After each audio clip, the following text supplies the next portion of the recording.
Olá, meu amigo, minha amiga, sejam bem-vindos a mais um Portal do José, fechando mais uma semana com esse nosso primeiro encontro de sexta-feira, trazendo informações muito importantes e algumas revelações que vão nos ajudar a entender melhor o que foi essa semana política aqui no Brasil, pesquisas de opinião que estão mexendo com muitos analistas e também o que a gente pode esperar das eleições que colocaram em postos chaves na Câmara dos Deputados, figuras no mínimo polêmicas ou muito problemáticas. Bom, vou conversar com vocês sobre esses últimos acontecimentos, mas antes de mais nada, quero convidar você que está chegando nesse instante ao nosso portal e ainda não nos conhecia, para que você se inscreva aqui conosco, conheça também os nossos outros vídeos. Se você gostar, compartilhe, recomende, não se esqueça, dê o seu joinha, o seu comentário e, se puder, se inscreva aqui também no nosso clube de membros. Você que é muito bem-vindo e muito bem-vindo. Bom, gente, todo o meio político está debatendo bastante, né? Um personagem que foi ocupar agora, que irá ocupar, melhor dizendo, né, a presidência da Comissão de Educação da Câmara dos Deputados. Bom, aí tem alguns cortes que a gente precisa fazer, né? Surgiu a matéria aqui no jornal O Globo com o seguinte título: Governistas escalam tropa de choque para tentar neutralizar Nicolas na Comissão de Educação. Ele não tem unanimidade ali também na comissão, não, mesmo entre os pares, né? Na linha fina a gente lê o seguinte: mas até mesmo na base há rachas provocados pela eleição de Nicolas para comandar o colegiado. E é o seguinte, né? O jornal o Globo poderia ter colocado vários deputados, mas colocou a deputada Duda Salabert, né? Bom, é o que bastou para o Nicolas, na sequência, estreando já a posição que irá ocupar, demonstrar aqui que tem uma coisa que mexe muito com ele, né? Ele publicou o seguinte: a preocupação deles é com a educação, sim, reticências. Ou seja, ele está colocando uma dúvida, né? Que Deus nos abençoe e nos proteja. E aí ele reproduz a matéria aqui com a deputada Duda Salabert. Por que o Nicolas fez essa postagem, né? Porque ele está dizendo o seguinte, que no caso da deputada Duda Salabert, não há preocupação com a educação. Ela que é professora, que militou a vida inteira no meio da educação, então quer dizer que ela não teria a preocupação com a educação. A preocupação seria de outra natureza. Obviamente, ele está deixando transbordar ali a sua transfobia. O deputado, ele tem um problema muito sério. Ele fica o tempo todo perseguindo pessoas em relação ao gênero, em relação à orientação sexual. Ele fiscaliza paradas gays, encontros de pessoas que estão discutindo a questão da sexualidade. Ele tem uma obsessão com isso. Isso aí eu acho que é uma questão para o Sigmund, né? Sigmund Freud resolver. Ele deveria procurar um psicanalista, né? Ele tem uma alma inquieta ali de uma tal maneira que ele vai ficar perturbado toda vez que ele ficar olhando ali para a deputada Duda Salabert. Enfim, bom, feitas aqui essas observações dessa inquietude do deputado, que já começa com essa mancada, né? A gente vai ver que a sua parceira ali dentro de partido, né? Partido na Comissão de Constituição e Justiça também está indo por um caminho já complicado, embora eles tenham feito algumas declarações dizendo que não vão ter problemas, enfim. Mas está deixando transbordar, né, essa questão aí do deputado Nicolas Ferreira. Em relação à outra deputada, a Caroline de Toni, tem essa matéria aqui na Folha. Há exagero contra Bolsonaro e CCJ pode discutir anistia, diz Caroline de Toni. Da ala bolsonarista do partido, deputada defende votar pautas de costume na comissão. Ela, aqui no trecho da matéria, a gente pode ler o seguinte: a nova presidente da CCJ, Comissão de Constituição e Justiça na Câmara, deputada Caroline de Toni, PL Santa Catarina, diz à Folha que enxerga haver exagero contra ex-presidente Jair Bolsonaro. Mas quais seriam os exageros, hein, dona Caroline? O cidadão furtar, subtrair joias e vender no exterior, isso aí é exagero? Falsificar cartão de vacina, conspirar contra a democracia, reunir militares para minar o sistema eleitoral, isso aí é pouca coisa, sem falar nos crimes cometidos durante a pandemia. Ou seja, o Bolsonaro é um santo, ele realmente não merece nenhum tipo de responsabilização. E aí tem duas questões para conversar com vocês. Em primeiro lugar, é o seguinte: Por mais dantescas que sejam essas nomeações, a gente tem que lembrar que o Brasil tem um sistema político chamado bicameral. Todas as leis, elas passam pela Câmara dos Deputados e depois de votadas pela Câmara dos Deputados, elas têm que passar pelo Senado Federal.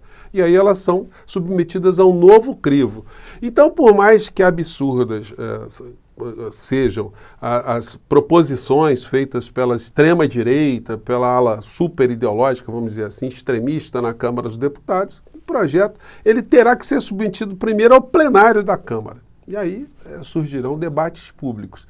Isso terá que ser objeto da pauta do presidente da Câmara dos Deputados. É ele que vai colocar se aquela matéria vai ser discutida ou não, né? Então, já tem essas várias barreiras. Depois vai para o Senado. No Senado encontrará novas barreiras. Depois tem a sanção presidencial. É mais uma barreira. Passadas as insanidades por todas essas barreiras, haverá o Supremo Tribunal Federal que irá decidir se determinada norma é constitucional ou é inconstitucional. O problema no Brasil não é legislativo, o problema é político. O problema é que nós temos que ter pautas aqui que sejam comandadas pelas principais lideranças políticas, no caso, o presidente da República, que ele acaba atraindo as atenções, acaba atraindo os debates, acaba atraindo a atenção da sociedade para movimentar o nosso país numa direção ou em outra. Só a produção legislativa por si só não resolve, né, os problemas principais aqui no nosso país. Nós temos problemas de várias naturezas e os jornais estão nos dando conta de alguns, né? Alguns são ilusórios, tá?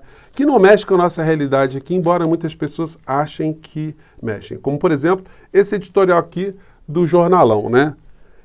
Vocês acham que isso aqui é preocupação do povo brasileiro? Tem gente que acha que isso aí até influencia em pesquisa.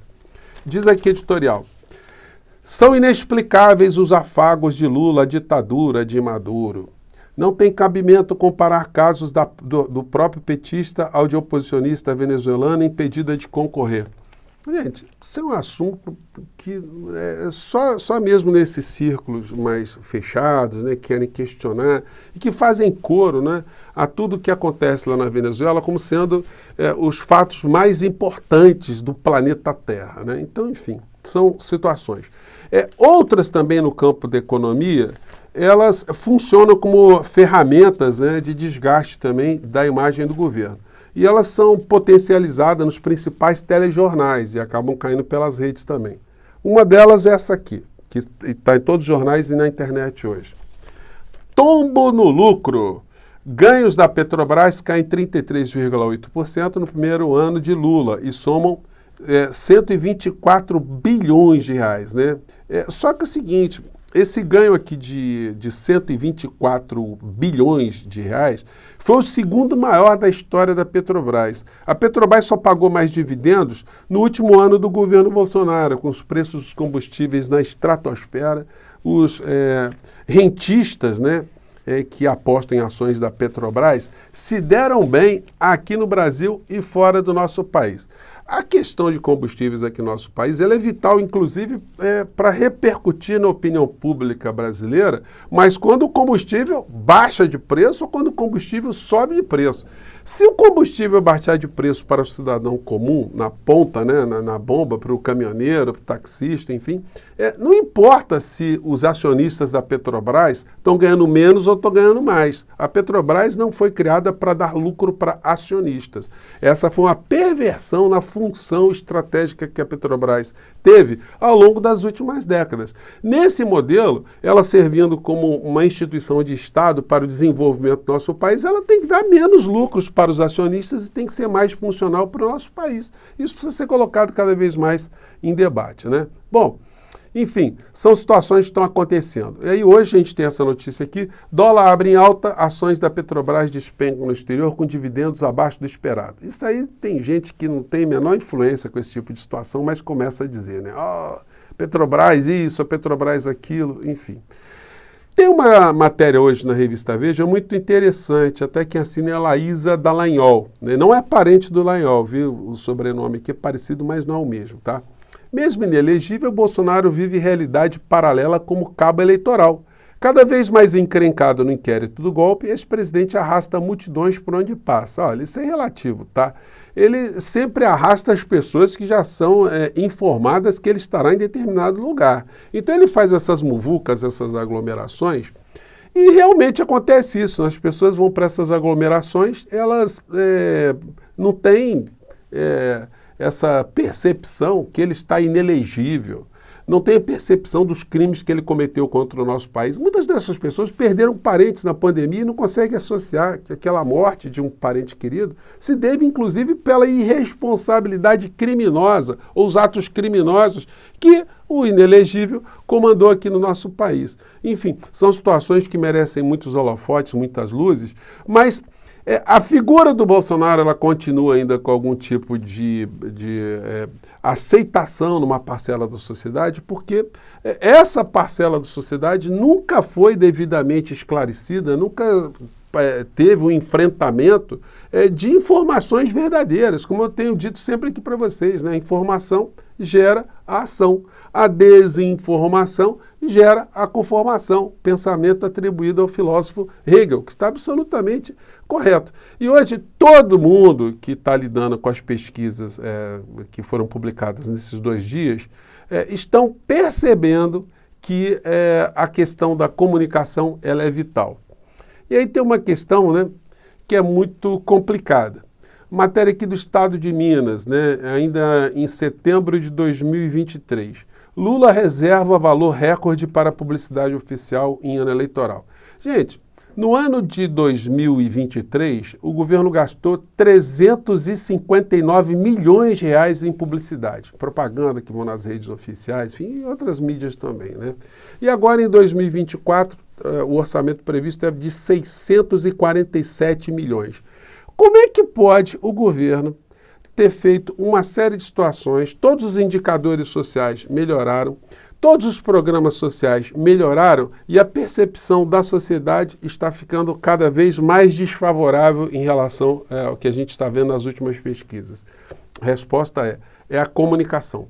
A percepção da comunicação do governo está absolutamente equivocada. A gente tem feito várias críticas. Eu entrei outro dia no tweet do Paulo Pimenta, eu estou vendo que muitas pessoas estão mandando críticas ali permanentes, porque as pessoas ficam angustiadas. A gente fez um trabalho gigantesco para conseguir neutralizar essa gente insana, para colocar Lula à frente do nosso país, e agora a gente está vendo que, em termos de comunicação, aquelas pessoas que fizeram tanto mal ao nosso povo, que mataram pessoas aqui no nosso país, que destruíram muitas bases da economia do Brasil e atentaram contra a democracia, que essas pessoas ainda têm algum nível de credibilidade, ainda conseguem concatenar pessoas, né? Ou melhor dizendo, né?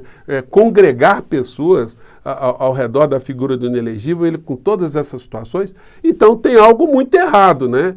Que precisa mudar o curso, precisa-se ter um entendimento que existe uma batalha gigantesca nas redes, que há movimentos extremistas internacionais de direita que se conectam e que jogam também as suas práticas nas redes sociais. Há uma questão também envolvendo religião, que precisa ser enfrentada também, a comunicação para esses segmentos, as pautas morais.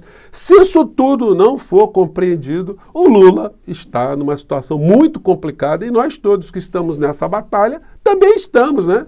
A gente não quer que essa gente tenha refresco e consiga voltar pelo voto popular novamente, né? Gente, eu fico por aqui. Mande seu comentário aqui para o nosso portal. Acho que tem muita coisa aí que a gente pode sugerir para mudar essas histórias todas, né? Mas o mundo não acabou, não. Tem muita coisa pela frente, tá bom? Um grande abraço. Mais tarde eu estou aqui. Tchau!